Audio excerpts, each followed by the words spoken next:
Why is it unlikely that the new console refresh will be unable to achieve a significantly higher frame rate than their base counterparts? In short, I believe it's because of the CPU. I'll be focusing on the Xbox One and the Xbox One X because this is where the biggest leap occurred. You can use these examples to get an idea for the PS4 and the PS4 Pro also. First of all, let's look at the specs.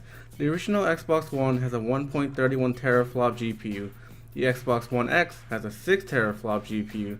That's a big leap in graphical fidelity, but that's just about it, the graphics. Video games need more than just a powerful GPU. They also need a good CPU. So, what's the difference between a GPU and a CPU? Well, in short, the graphical processing unit, or the GPU, is responsible for the graphics, while the CPU, or the central processing unit, is mostly used for things like physics, the AI, and other things related to gameplay. You can kind of think of it like the brain. The CPU seems slightly changed with a small overclock. How much of a leap is this from the original Xbox One to the Xbox One X?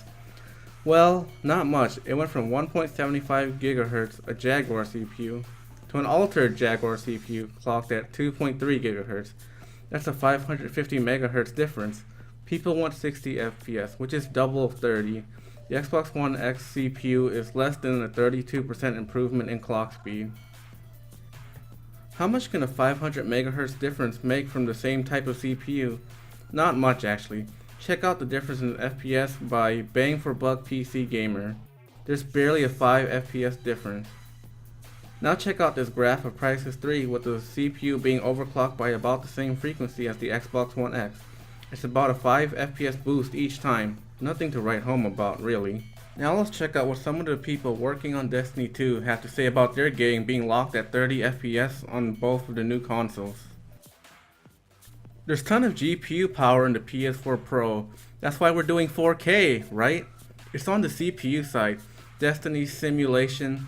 Like, we have more AI, more monsters in an environment with physically simulated vehicles and characters and projectiles. And then you add like 5, 6, 7 other players in a public event. That is incredibly intensive for hardware. While they were speaking on behalf of the PS4 Pro, it can also be applied to the Xbox One X, as they are very close in terms of clock speed for their CPU, with about a 200 MHz difference, which is pretty negligible. As said in the interview, the reason for more GPU is for doing 4K visuals, not a smoother frame rate.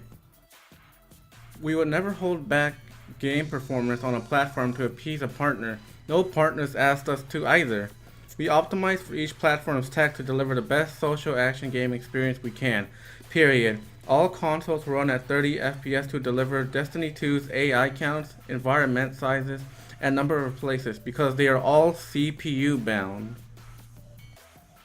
Going by this, the reason Xbox One games will most likely not be running at higher frame rates compared to the base Xbox One is due to the limitations of the CPU. Changing the graphics will barely change anything. Going from 1080p to 4K relies on the GPU and won't affect performances that rely on the CPU.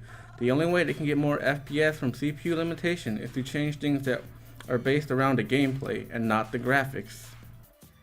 Here's a really bad demonstration by me. Let's pretend the new Xbox One X is running a brand new Street Fighter game. This is Ryu, and this is Ryu 4K. The appearance of Ryu and Ryu 4K affect the graphics card. Because of this, the frame rate will be the same for both in every situation where the GPU isn't being overworked. This is Hadouken, and this is Hadouken 4K. Same concept as above. Their graphical fidelity is affected primarily by the GPU. Both Hadouken and Hadouken 4K are programmed in a way that they travel the screen in 2 seconds. Not much calculations to be done there now for the CPU, is there? Because of this, Hadouken and Hadouken 4K are running at 60 FPS regardless of how much graphical difference there is. But what if we bring in some sort of like wind physics? Let's say the wind changes every second in this game and the CPU now has to do live calculations on how the wind will affect the Hadoukens. What if the Xbox One X's CPU can't handle these calculations? This is Hadouken and Hadouken 4K becoming choppy because of CPU limitations. You can see here that regardless of the graphical fidelity, the CPU isn't smart enough to do a 60 FPS calculation for either Hadouken. This is a CPU bottleneck. No matter how much you change the graphics, you won't get better performance due to the CPU not being up to snuff.